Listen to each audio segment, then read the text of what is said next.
Welcome to My Vaccine is Jesus.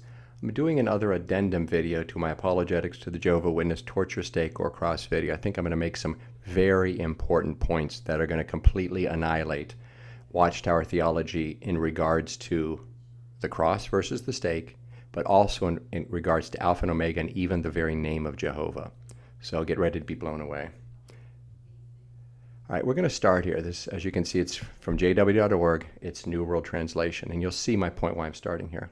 All right, this is Matthew chapter 16, verse 27. For the Son of Man is to come in the glory of his Father with his angels, and then he will repay each one according to his behavior. And we're going to compare that verse to Revelation chapter 22, verse 12. Look, I am coming quickly, and the reward I give is with me to repay each one according to his work. So notice Matthew 16, verse 27, the Son of Man is to come. Revelation 22, the I is coming. So the idea of to come, coming, obviously on the clouds in glory.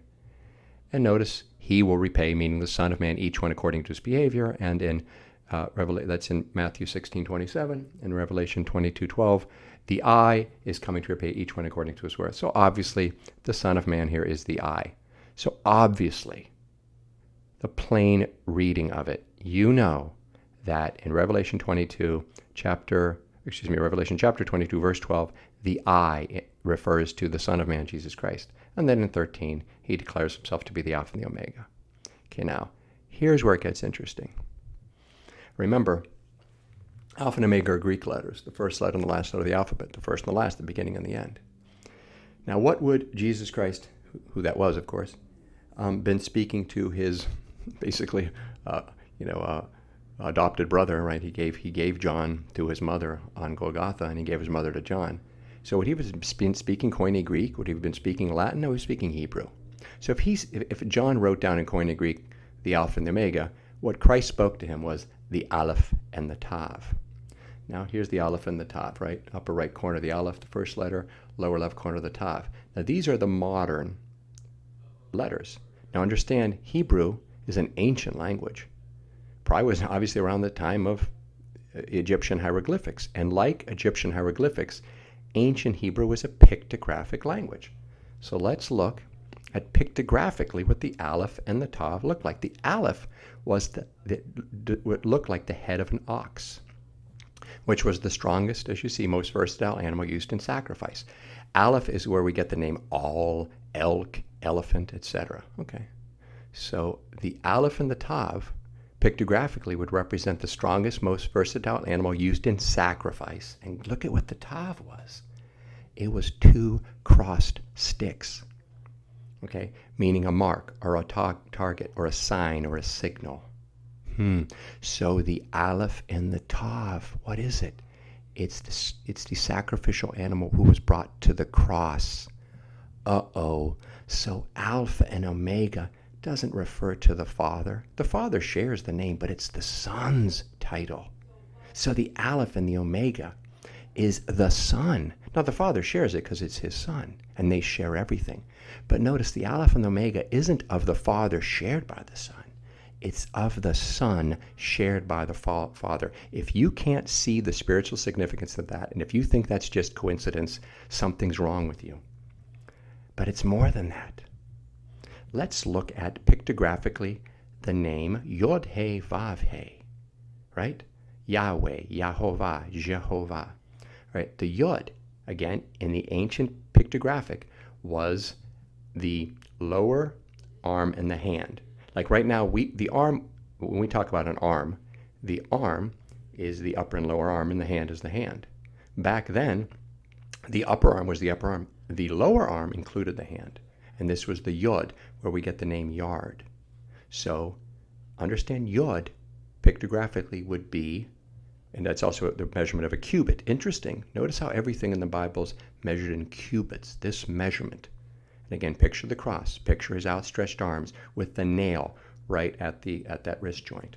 So the Yod. The Hey, look at what it was originally. It was a man with his arms outstretched, looking upward. If you're not done, if you're not blown away, and if you're a Jehovah Witness, if you're not saying, because you're seeing here in front of you that the name Jehovah, Yod Hey Vav Hey, Yod Hey, forgive me, Yod Hey Vav Hey, I'm excited, Yod Hey Vav Hey, it refers to Christ on the cross. It's the name of the Son shared by the Father. That's how mistaken you are. And then it gets better. Guess what the Vav was? It was a spike or a nail. So the Yod Hey Vav Hey, it means outstretched arm of a person who has outstretched arms looking up into the sky, and a nail. And then the second outstretched arm. Look this up if you don't believe me. This is what the pictographic ancient Hebrew language was. Exactly. I'm not fibbing. I'm not exaggerating. No, I'm making assumptions of what it means because it obviously means that. Okay, so guess what? It was on a cross, and here's how important that cross is, and that's why Satan has tricked you about this torture state. Because you got to say, why is the Watchtower making? What does it matter? Because Satan is mocking God, and you're being used, if you're a Jehovah's Witness or a Watchtower proponent, to mock God, because that cross is very important. Otherwise, well, what's the big deal about the torture stake one way or the other? Why is it such a big deal? Because it's mocking the Alpha and the Omega, the Alef and Tav. It's actually the name that you think's above every name. You not acknowledging that it was a cross is actually mocking that name, which, as you're seeing right here, is actually the name of the Son shared by the Father. And then we can get into this later, Lord willing. In Exodus chapter 3, it's the angel of the Lord who declares that name. Understand, the name is the name that the Son declared. The Son declared the name, and then the Father shared the name. I pray I spoke truth and interpreted Holy Scripture correctly so that this discussion might have been a blessing to you, the listener. All truth comes from God.